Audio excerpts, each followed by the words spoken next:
What if the person who was supposed to love you the most was the one who hurt you the most? What if your childhood didn't feel safe, but confusing, unpredictable, even painful? Today, we are diving into a topic that is often shrouded in silence, guilt, and social stigma. We are talking about narcissistic mothers. In most cultures, the image of the mother is sacred. She is the ultimate symbol of selfless love. But for many, the reality is far more painful.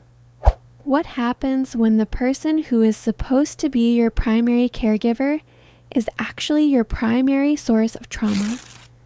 Today, we will break down the psychological definition of narcissism, the devastating impact on children, and most importantly, the roadmap to reclaiming your life. Before we talk about the mother-child dynamic, we must understand what narcissism actually is from a clinical perspective. What is narcissism?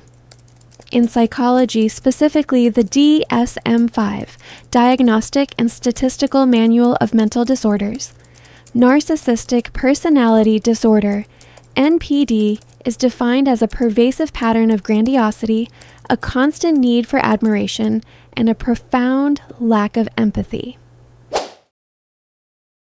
Let's start simple. Narcissism isn't just someone who loves themselves, it's deeper than that. A narcissistic person needs control, they need admiration. They struggle to see others as independent human beings. And when that person is your mother, it changes everything. Because a mother is supposed to give you safety, not make you question your worth. A narcissistic mother doesn't see her child as a human being with independent thoughts.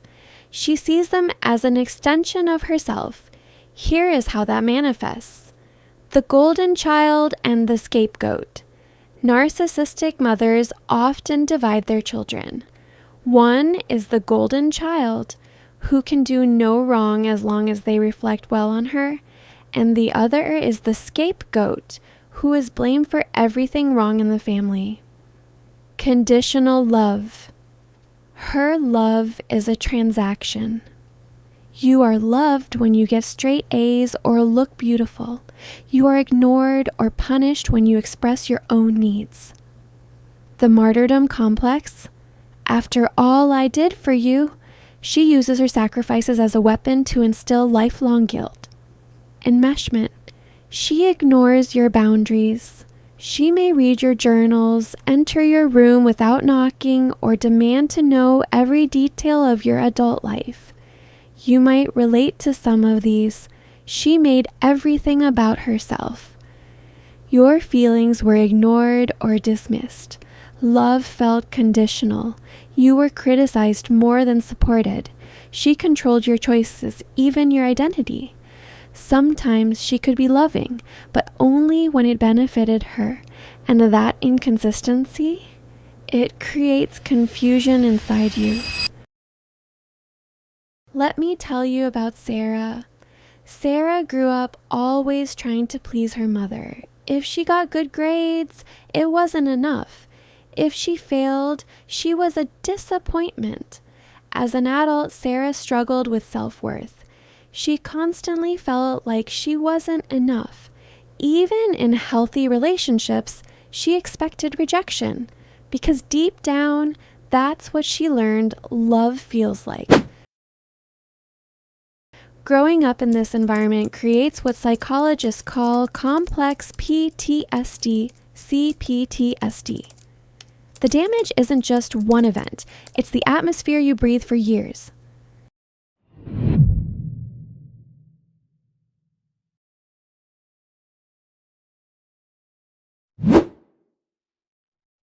The echo, low self-esteem.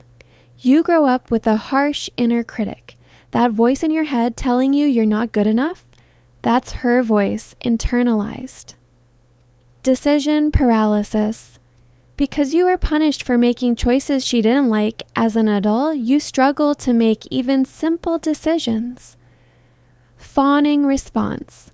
This is a trauma response where you become a chronic people pleaser. You are terrified of conflict because in your childhood, conflict meant losing love or safety. Gaslighting. She might say, "I never said that," or "You're too sensitive." Over time, you lose trust in your own reality.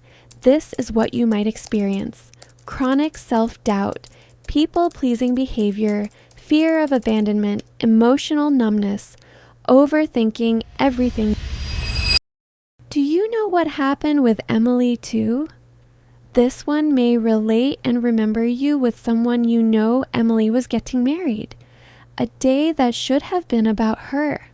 However, her narcissistic mother threw a tantrum because Emily chose a dress her mother didn't like. On the wedding day, the mother wore white, arrived late, and fainted during the vows to pull the attention back to herself. When Emily confronted her, the mother claimed Emily was ungrateful and cruel for not caring about her health scare. This is a classic example. The narcissist cannot allow anyone else to be the center of attention, even their own child, because it's your mother. Society tells you, respect your parents. She did her best. She loves you. And maybe she does, in her own way. But love without emotional safety can still hurt you deeply. There's also Ahmed. Ahmed's mother controlled every decision in his life: what to study, who to talk to, how to act. As an adult, he felt lost without approval. He didn't trust his own decisions because he was never allowed to have his own voice.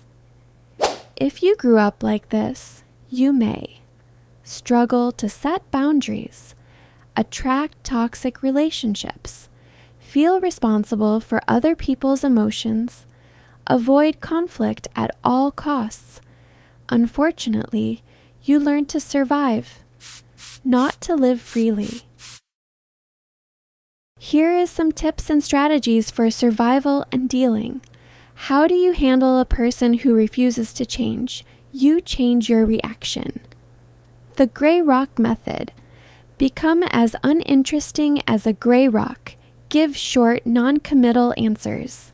Okay, I see. That's interesting. Don't give them the emotional reaction they crave. Low contact versus no contact.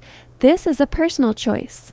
Some people set strict limits, low contact, while others find that for their mental health, they must walk away entirely. No contact. Information diet. Stop sharing your dreams, struggles, or secrets with her. She will eventually use them against you. Radical acceptance. Accept that she will likely never be the mother you deserved. Stop mourning the mother you wish you had and start protecting the person you are. You don't need to fight, you need to protect yourself. Here's how. Set boundaries. You don't have to explain everything. No is a complete sentence. Stop seeking validation. You may never get the approval you want, and that's okay. Limit emotional exposure. Don't share your deepest feelings with someone who uses them against you. Detach emotionally, not physically. You can care without being controlled. Awareness is your first step to healing. You can't heal what you don't understand. Realizing that your experience was not normal is the beginning of change. Not to blame, but to understand. Healing is not about forgetting or about fixing her. It's about recovering you, about rebuilding yourself. Start with self-compassion. Talk to yourself the way you needed someone to talk to you. Reparenting yourself, treat yourself with the kindness, patience, and give yourself love and validation you never received. Therapy or journaling. Understanding your patterns is powerful. Surround yourself with safe people, people who offer unconditional support. Healthy love exists. Grieving. It is okay to cry. You are grieving the loss of a childhood you never got to have. You are not broken. You adapted.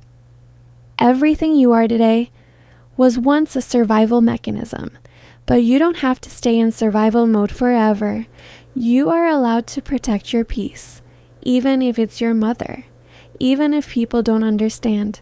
Your mental health matters. Healing from a narcissistic parent is not easy. It's slow, it's painful, but it's possible. One day, you'll stop questioning your worth. One day, you'll feel safe being yourself. And when that happens, you'll realize you were never the problem. You were just raised in a place that didn't know how to love you properly. If you grew up with a narcissistic mother, I want you to hear this. It was never your fault. You were a child who deserved to be seen and heard. Your value was not tied to her opinion of you. If this video resonated with you, please share your story in the comments. It helps others realize they aren't alone. Don't forget to like this video and subscribe for more deep dives into mental health and recovery. Take care of yourselves, set your boundaries, and I'll see you in the next video.